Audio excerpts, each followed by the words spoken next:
ज़ुन्नुरैन रज़ी अल्लाह तआला अन्हु की कब्र पर मौजूद हैं। हज़रत उस्मान ज़ुन्नुरैन वो हैं जिनके माल को रसूलुल्लाह सल्लल्लाहु अलैहि वसल्लम ने अपने माल के तौर पर खर्च फरमाया। सैयदना उस्मान गनी रज़ी अल्लाह तआला अन्हु इस उम्मत के मज़लूम तरीन शख्स हैं जिन्होंने अपने पैसे से कुआं ख़रीद के रसूलुल्लाह को हदिया किया और उस कुएं से भी ज़ालिमों ने आखिर में इनको पानी न पीने दिया।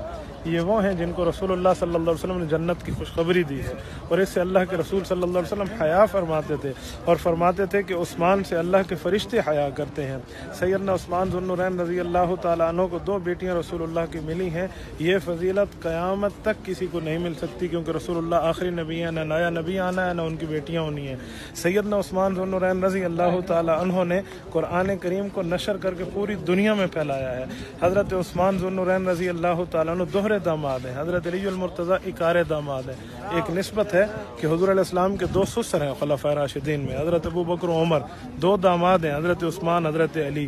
हज़रत अबू बकर ज़्यादा करीब हैं क्योंकि इनकी बेटी रसूलुल्लाह के ज़्यादा करीब है। हज़रत उमर थोड़े करीब हैं उसी रोज़े में क्योंकि उनकी बेटी जो थी वो बेवा रसूलुल्लाह खिदमत में आई। हज़रत उस्मान दोहरे दामाद हैं इसीलिए कुर्ब में मौजूद हैं। हज़रत अली इकारे हैं, थोड़े दूर मौजूद हैं। ये चारों निस्बतें हैं और इसके साथ इन चारों खुलफ़ाए राशिदीन का मामला ये है।